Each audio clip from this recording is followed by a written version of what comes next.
times what I do is I start with a lot of distraction and stretching. So the first thing I do is pull his neck straight back, so I get a lot of distraction.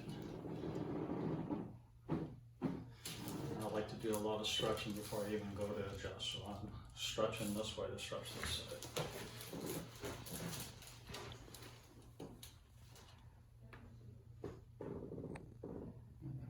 This way. What I did on this side, I did on the opposite side.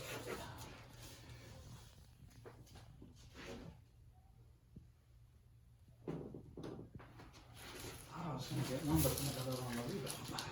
Gabby, feel free to walk around if you need to.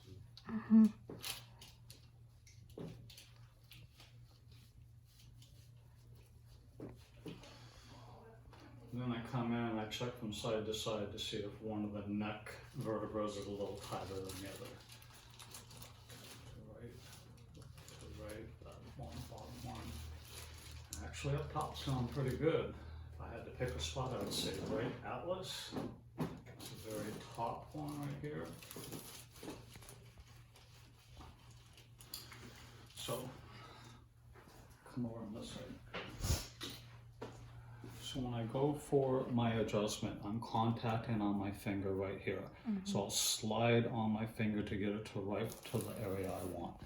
So I'm taking here, and I take it all the way to the side right there. So then real time what I do here, side, grabbing on there, and then I'm just going to the side here.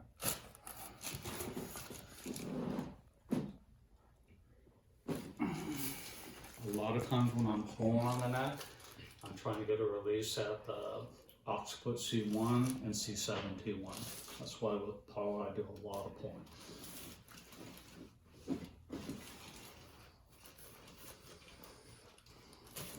Since I didn't get that one on that side, I go straight across over to the other atlas, but you already got a good picture of that. So I just let this drop down to this side.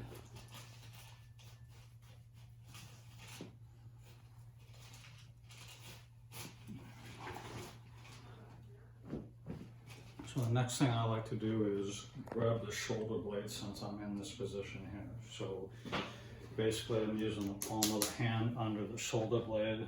The rest of my motion goes through the shoulder. So come like this. And then we meet like a little bit of a sandwich right here. 1, 2, and 3. There we go. I'll show you for pretty good today.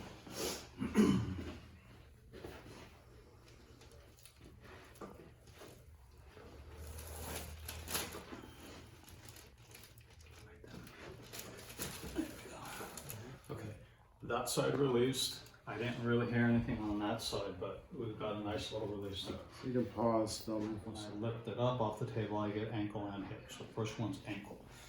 So I come right to this segment right here. Palms under Achilles, and then I pull straight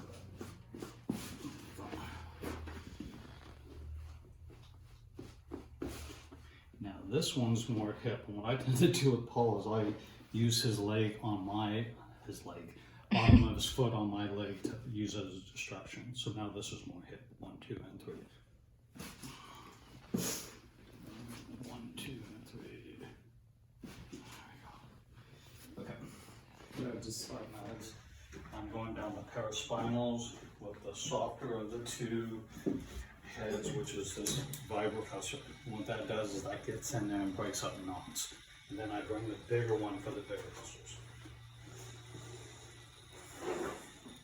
A lot of times what I'm doing with Paul is I'm trying to figure out how much width he has between the shoulder blades and the spine.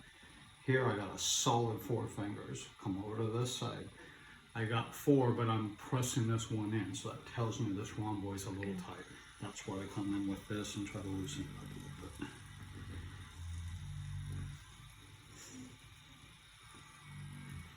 So while we're up around the rhomboids, we tend to go up to the upper traps and the levator scap, and that's this area right here. I'm sure this is the area he gets a lot of massaging done to try to get this to calm down on him.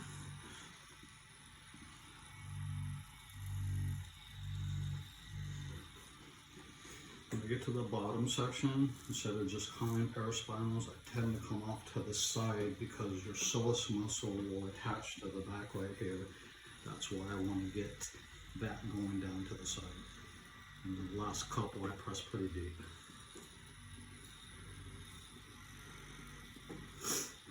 And then since I still got this small little pad, I go right to the base of the Achilles where they're attaching. So we go cap, Achilles, attaching to the calcaneus.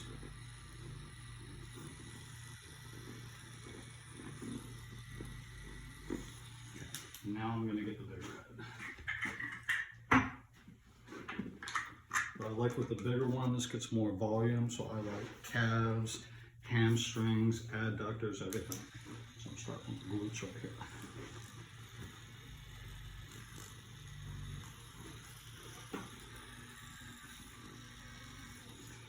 Calves.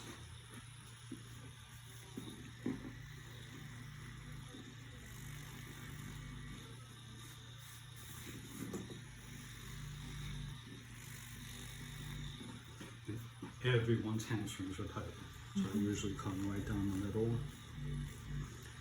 inside and outside. And then I will do it on the other side, but I'll show you here. This is the iliotibial band. This part is a lot of tension, so.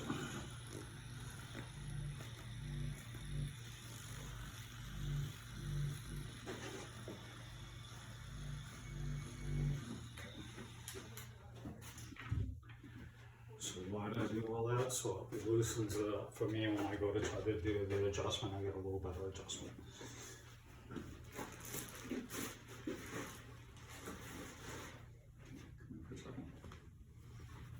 See the leg lengths? Mm-hmm. That's my job, is to get them even. Okay. So when I get done adjusting them, I'm going to double check that, and those should be even. So see how that's about a 1/4 inch short? Yep. Okay, that's my job. And watch this. Since you got your thing there, when I press on this, it should come back a little bit.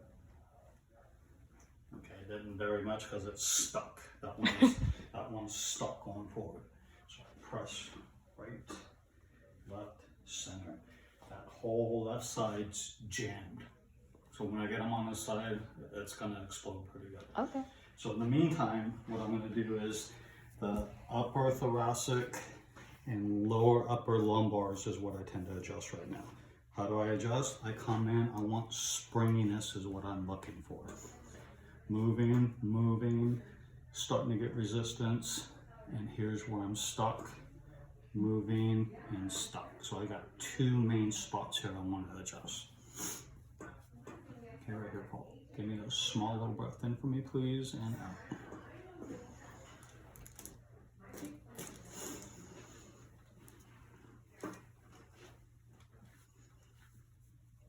This one, little breath in and out.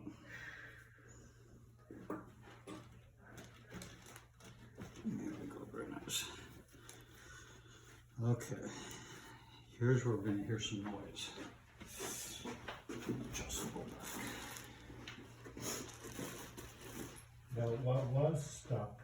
You found two places where things were stuck. Yeah. Are they so- no longer Okay. stuck? Very good question. How do we know they're unstuck from where I did it?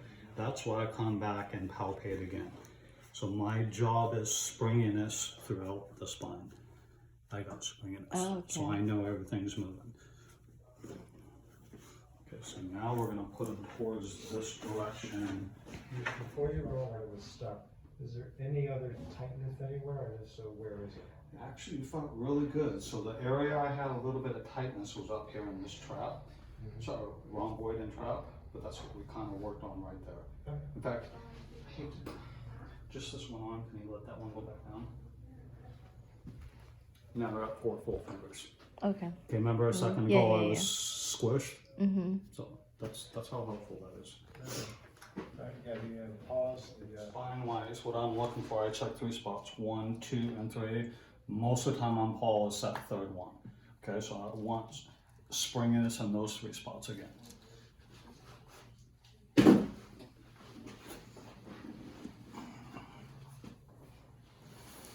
Okay, so my contact on him after I check all 3 spots is probably gonna be that issue too, but this is my way of checking it. Number 1. Number 2, stuck right there. So Okay. what I do is I follow through on that stuck part. Okay, taking the end range and you follow through it. this one go. Okay, I got a little adjustment, but I still feel like I got something left in there. So Okay. what I'm gonna do is I'm gonna bring this leg up higher so I go more up into the low back on this one. And this is what I mean.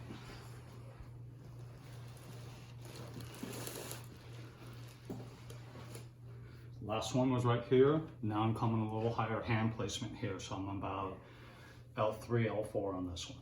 1, 2, and 3. And we got another nice little release. Stop that. Or it's gonna go backwards. People who sit all day long tends to go forward. Majority of people who come in here, it goes forward. The people who stand all day long, hamstrings are tight, it pulls it backwards. On the backward one, I would push this forward. Oh. On Paul, what I'm doing is I'm coming the opposite direction to loosen that up and have the nerves properly fire instead of Did you being call pushed. that the SI joint? Sacroiliac joint? Okay, that's fine, all right. Well,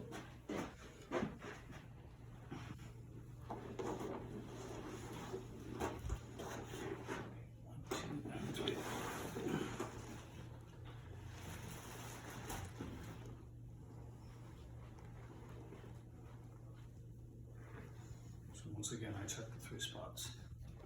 Number 1, number 2, that's really jammed right there. So taking the end range, I cheat a little bit. I'm kind of using part of my forearm to adjust this right here. So this is how I do it. 1, 2, here we go. So we got 2 nice little releases. We got this, and it sounded like something up here released also. Side, shoot 2. Okay, I'm still gonna do one more.